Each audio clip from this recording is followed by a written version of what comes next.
WestJet is proud to be flying to Scotland, a country known for its rich history and culture. To celebrate this occasion, we wanted to do something special. In true Scottish fashion, we decided to design a WestJet family tartan. So they sent me, Lindsay Robertson, good Scottish name, to Edinburgh, where I'm in front of DC Daglish, Scotland's last artisan tartan mill. We're gonna go inside, meet Nick, who's the owner, and he's gonna show me my own family tartan, the Robertson clan tartan, as well as give us the first look at WestJet's family tartan. This is our archive. These two cabinets contain, I believe, every single tartan we've woven since 1947, an example of every single piece. So we've got a complete history of what's been woven in this mill, and that makes it the world's largest archive of tartans anywhere. Let's take a look for Robertson, shall we? Here's the drawer R, which, let's see what we can find here. Ross Hunting, Robertson, right. So here we have a whole bunch of Robertsons. Robertson Old, Robertson Red, another Robertson Old in a different colourway. I just had no idea there were so many Another options. Robertson Struan. And here's Robertson Hunting again.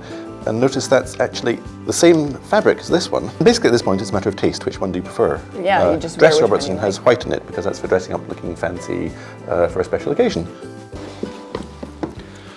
So that's our history, but obviously we're here today to talk about your new tartan for WestJet. I understand you want to use your corporate colours, and I think now would be a good time to introduce you to our designer, Fiona. Nick introduced me to Fiona, who helps design bespoke tartans. So I've had a look at the Pantone references that you sent in part of your brief, and I've had a look on our cards, but I've also compared it to some of the colours that we have, our own yarns. We might need to look at dyeing a special shade in the teal to match your corporate colours.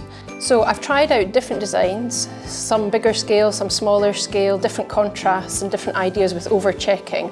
Some of these have stronger highlights, picking up some of the accent shades from your brief. So I think that will be the next stage if you want to have a look at those, see what you think. In order to match our corporate colours, we needed to custom dye a few lots of yarn. So we're headed over to see the process of our yarn being dyed. In this process we have yarn winding. What you look at now is yarn winding. We have to wind onto a suitable package so the dye can penetrate these parts. The very important thing is the package density of each individual part must be exactly the same, or else we get differential dyeing. This machine can run at very, very high speeds, and as you can see here, we're winding very, very fine yarn.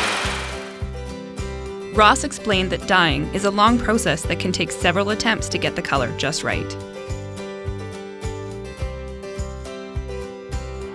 So this is where we do the actual hand drying. It consists of a powerful fan blowing hot air through these hanks. It normally takes about 8 hours to dry, but because of the gentle action, it preserves the handle. It normally takes about 4, 8, 6, 8 hours, depending on the count, to dry. After our visit with Ross and the team, we are headed back to the factory to see how all that yarn goes from 1,600 individual threads into a beautiful piece of finished fabric. This is what we call stake warping. I think we're the last people in Scotland still use this old traditional stake warping, and that's what lets us weave short length. So if you come to us and say you want a single kilt or skirt in your particular family tartan, the warp are the lengthwise threads, and then the weft are the threads that go crisscross backwards and forwards to create the actual weave. These cones down here, each cone is one thread in one repeat of the pattern. She's picking up threads one by one, lining them out from one end down to the other end until she's got a full repeat, then doing the next repeat, the next repeat, the next repeat until it's 1,640 odd threads across. Once she's completed that whole lot, it gets bundled up and taken along to the next stage.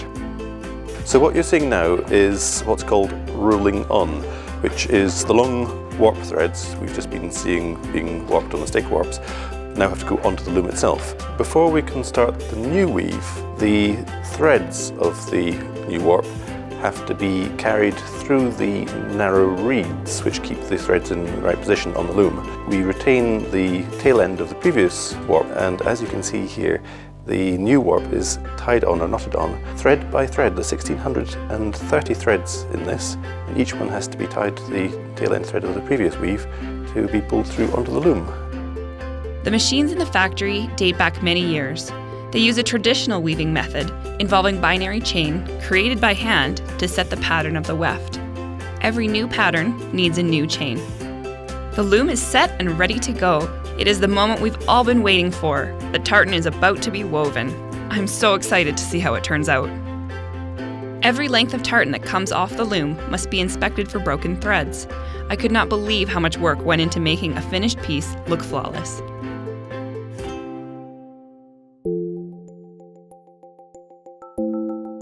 The planning and preparation for this moment has been 6 months in the making. Working with a group of WestJetters and the team from Dalgleish was an absolute privilege. A tartan represents a proud history and family tradition of Scotland, and WestJet is honoured to have been able to create a pattern to be part of that fabric of tradition, the fabric of 10,000 WestJetters.